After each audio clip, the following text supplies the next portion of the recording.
જય ખુખાર મેડીમાં મૂલ્યવાન શું સોનું કે તમારો સમય તે વાત ઉપર ખુખાર મેડીમાં એ શું કીધું આપણે આગળ વિડીયોમાં જોશું. જય ખુખાર મેડી. સોના કરતા તમારો સમય કિંમતી છે. કેવું? આજ સમયમાં આજના સમયમાં સોનું કિંમતી ગણાય. પણ હું મેરડી એવું કહું છું, સોના કરતા કિંમતી હોય તો તમારો સમય. આજ મારો દીકરો છે, બજારમાં નીકળે અને બગસરાની મોટી મોટી આટલી કિલોની ચેનો પહેરે અને એમ કે ને કે જુઠ્ઠી છે તો ના માને કે ના હાચી જશે યાર, જુઠ્ઠી ના હોય. ચાલ આ સમય છે એટલે જુઠ્ઠું પહેરો તો હોનાનું થઈ જાય. એટલે સમય કિંમતી છે કોનું? તો એવો સમય લાવીશ ને તમે જુઠ્ઠું પહેરશો ને તો દુનિયા એવું કહેશે આ સાચું જ હોવું જોઈએ. આજ કઈક દીકરા દીકરીઓ લગ્ન પ્રસંગમાં પહેરે એટલે લગ્નમાં જાય એટલે મુતિયા પહેર્યા હોય, ચૂની પહેરી હોય એટલે ખાસ દીકરીઓ તો આવી જ આદત હોય. કેટલા લાઈ ભાઈ એમ કે હોના ને હમણાં જ કરાયું હોય બગસરાનું ભાઈ કે જો જૂઠું બોલે સા બગસરાનું. પણ જો તમારો સમય એવો થઈ જાય બગસરું પહેર્યું ને તો એવું કે છે કે ના આ હોનું ભાવ એટલે સમય લાવો છે કે હું પહેરું છું કે પરચો કદાચ જોવો હોય તો વિડીયોમાં હશે કે નહીં મારો ભગવાન જાણે. પણ એક ભાઈ હતી, એક દીકરી હતી, એનો પતિ બહુ દારૂ પીતો, જુગાર રમતો અને એના ઘરેના ઘેરથી તિજોરીમાંથી કાઢી અને લઈ જઈ વેચવા જો હોની જોડે.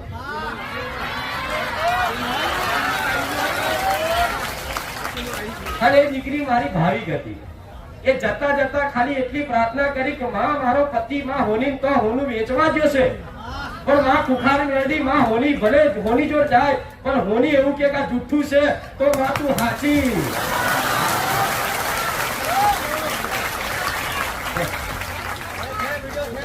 ચાલે તો એ સાચું હોનું બધા ચાર હોની એ જોયું તો જુઠ્ઠું દેખાયું તો જુઠ્ઠું હોનું સાચું ના કર્યાનું મેળવી.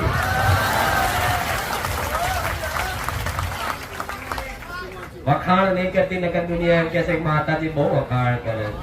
મને ગમતું જ નહીં, પોતાના વખાણ હું માતા ચાલે ના કરું. પણ તમને એક વિશ્વાસ આપવા માટે આ બધું યાદ કરાવવું પડે છે.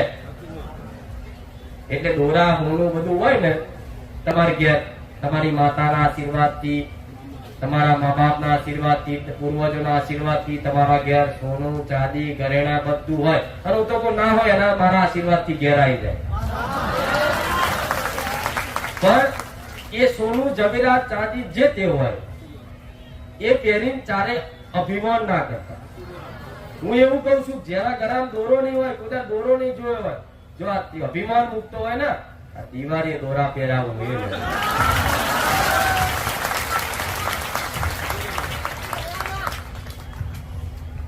જેવી તેવી વાત નહીં કરતી હો. હવા વાતો ના હોય મારી. પ્રવચનમાં આવતા પહેલા જ બોલું છું મારા જેટલું સામર્થ્ય શક્તિ હોય ને એટલું જ હું મેળવી કહીશ. આટલું કહું દેખાવ મૂકી દેજો. આ સોનું પહેરો ને આ માણસ છે નોર્મલી હોય, સાદો એકદમ સીધો, અને ચાર દોરા પહેરો એટલે આમ થઈ જશે. એની જીભ છે ને અલગ ભાષા બોલવા પડશે, વિચિત્ર કોઈ હોભરી ના હોય એવી ભાષા બોલવા પડે. એટલે એ નહીં બોલતો, એ સોનું બોલે. અમુક જો હારા બૂટ પહેરે ને તો કૂદકો મારીને કમ્પ્લીટ રહે કડક. પછી મારા જેવી માતા હોય ને તો એ જોવે આ તું કૂદકા નહીં મારતો, બૂટ કૂદકા મારે.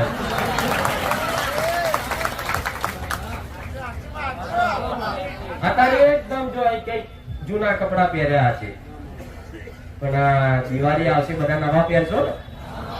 એ નવા પહેરીને હવારમાં ખાલી ઉઠો ને એટલે પહેલા તમારા કપડા જોઈ લેજો કે કપડા પહેરીને તમારો ભાવ કેવો બદલાય. પછી બીજાનો જોજો કે જો આ કપડા પહેરીને કેવો ભાવ આમ ફેશનમાં ઉભો રહે છે. આમ 2 વખત 4 વખત પેન્ટ સાફ કરશે, કદાચ ફોટો ઉડી જશે ને તો ક્યાં 1200 રૂપિયાનું છે. તો એ 1200 રૂપિયા એ માણસ ના બોલે, એ પેન્ટ બોલી જાય હું 1200 રૂપિયાનું બે હાબુ રે.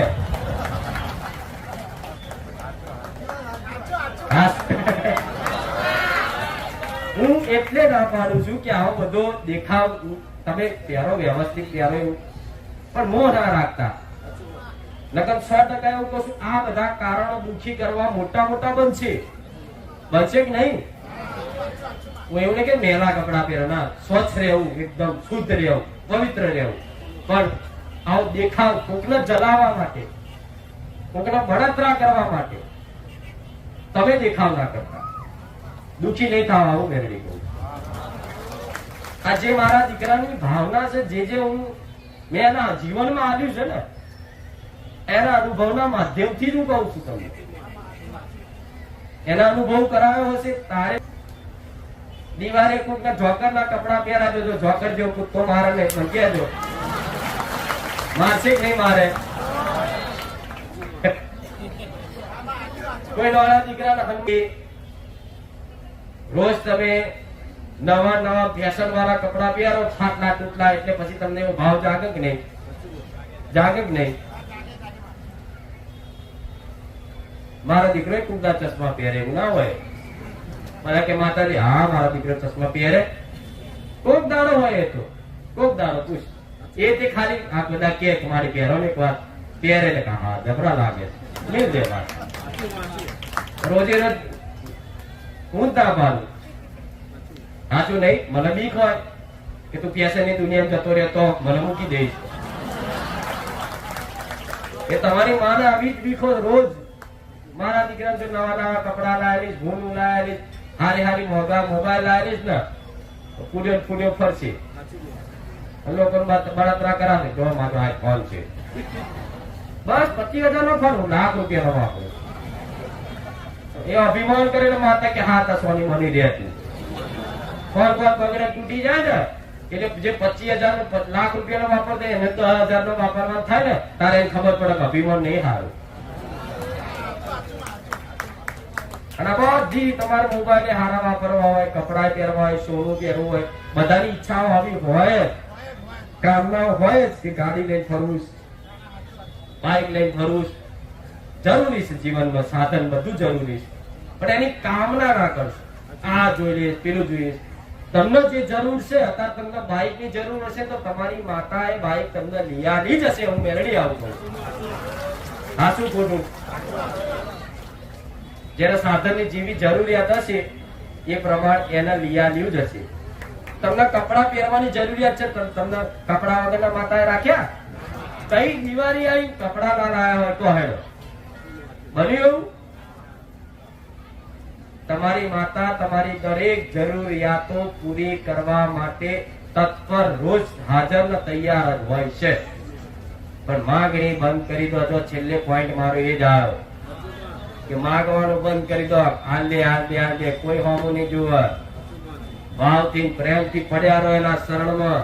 ભૂખ લાગશે તો કહેવાની જરૂર નહીં કે માં ભૂખ લાગી. માને ખબર હોય મારો દીકરો ભૂખ્યો થયો. સાચું ને? નાના દીકરા હોય આ કઈક માના ભૂખ લાગે તો દીકરો ખાલી રોવત તે એને બોલતા ના આવડે પણ ભૂખ લાગી. એ નાના દીકરા બોલતા આવડે પણ પેટમાં દુખ્યું, માથું દુખે પણ રોવો એટલે માને ખબર પડી જાય પેટમાં દુખ જ આવે. એવી રીતે તમારી માને તમારા ખાલી ભાવથી ખબર પડી જાય મારા દીકરાને શેની ખોટ છે, શું જરૂર છે, મારે શું આલવાનું. પણ હાથ જાળવાનું મેળ દો. નકર હું એવું કહું છું મારા જેવી 500 નહીં 1000 માતા માથા ફોડ કરજો, લોહી કાઢશો ને તોય કોઈ માતા હોવું નહીં જુઓ. અમુક જગ્યા માતાને આપણે લોહી બોટ આપી ના દઈએ, જાગૃત થઈ જાય. માતા શું ભક્તનું લોહી પીવે. મારો દીકરો એક દાડો એટલો બધો ભાવિક થઈ ગયો એટલે આમાં આપે કાળી 14 તરફ લોહી આવ્યું. મારા દીકરાને કીધું આજ પછી વાત ના કરતો, મારા ભક્તનું લોહી ચારેય ના પીવું. પીવા કોઈ માતા એટલે આવા બધા ચારા નહીં કરવા. બધા જોઈ મોબાઈલમાં જોઈ સાધના પીડી. મને બહુ નફરત છે પણ માર નહીં બોલાય એવું. વિરોધ કરે મારો કે નવેલી માતા છે, નવેલો ભૂવો છે, તો બધા ચીકવાડ કરે. પણ હું જે સત્ય વાત કરું એટલે બધાને બહુ ગરમી લાગે. ધીરજ રાખજો ખાલી, બસ. વારો બધાનો આવશે. નહીં આવતો જોવો છો તમે, નહીં આવતો એને એક તો બતાવો કે માં તારા રવિવાર ભરવાના ચાલુ કર્યા, આ 3 મહિના થયા, પણ અમે માં તારા પહેલા કરતા અમે બહુ દુઃખી થયા. એક તો બતાવો. નહીં મળે. 3 મહિના કદાચ થયા છે, પણ 3 મહિના મારા પારે આવતા પહેલા જ એના ઘેર અજવાળું થયું ના. નવું જીવન, નવી ઉર્જા દેખાય તમારા જીવનમાં. મારી જોડે વાત કર્યા વગર ખાલી બેહવાથી, સાનિધ્ય બેહવાથી થઈ ને. તો ઉતાવળ ના કરશો. પૂછી લો. પૂછતા તો પૂછો છો. પેલા રવિવારે મેં છેલ્લે એ જ વાત કરી હતી કે મને પૂછવું હોય તો મને કોઈ વાંધો નહીં, હું તો રેડિયો મિર્ચી જેવી છું, બોલ કરી. પણ પૂછવા માટે તમારી માની, તમારા કુળદેવીની પ્રાપ્તિ કરવા માટે, કૃપા લેવા માટે જો તમને તમારી માની પડી હોય તો જ મન પૂછજો. જો તમારા કોમની જ પડી હોય તો જોવો છો ને બધા માનતા રાખે છે, કોમ થાય છે. કોઈએ નારિયેળ ચુંદડી અગરબત્તી રાખી તોય થયું, કોઈએ પેડાની રાખી તોય થયું, કોઈએ ખાલી દર્શનની રાખી તોય થયું, કોઈએ પ્રસાદીની રાખી તોય થયું, કોઈએ તેલના ડબ્બાની રાખી તોય થયું. અને હું હોંભરી કંટાળી છેલ્લે કે નહીં છોડે મને, લોહી પીઠ લાય હાડ કરી દેવા. હાસુ ને પણ એટલે દરેક ને કહું છું, જો મારે કદાચ તમને કોમની જ લોભ હોય, કોમ થઈ જાય તો મહેરબાની કરી 2 હાથ જોડીને મેરડી હું કહું છું તમને, તમારો સમય મારા પાછળ, મારા સાનિધ્યમાં બરબાદ ના કરશો. મારા જેવી ચોખ્ખું કહેનારી મેરડી માતા જગતમાં નહીં મળે. કે તમારા ભાડા મારી પાછળ ના બગાડશો. જો તમને અંદર હારી પ્રેરણા થઈ, તમારી માની ભક્તિ કરવાની ભાવના ના જાગતી હોય, તમારા દેવની ચોખ્ખું કરવાની ભાવના ના જાગતી હોય, તો હું એવું કહું છું, સમય ના બરબાદ કરશું. તમારે ઘેર બેઠા માનતા રાખો, કોમ થાય ત્યારે માનતા કરી તમે તમારે જતા રહો, કોઈ વાંધો નહીં. હું નહીં કહું મેં તમારા આટલા કોમ કર્યા, ચમ ફરી દેખાયો નહીં. મેરડી એટલી અજ્ઞાની નહીં કે માણસોના સ્વભાવ ના દોડતી હોય.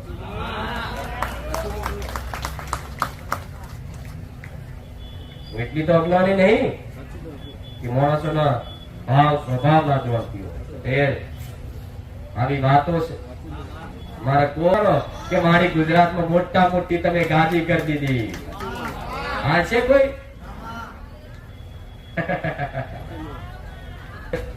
પણ એ છે ને, એને હું ઓળખું છું, મેરડી મારી જશે. સુરક્ષિત બેઠા છો ને, જાહેર સભામાં રામ બોલી શકો છો ને, એવા પ્રભાવશાળી સત્પુરુષ ના કારણે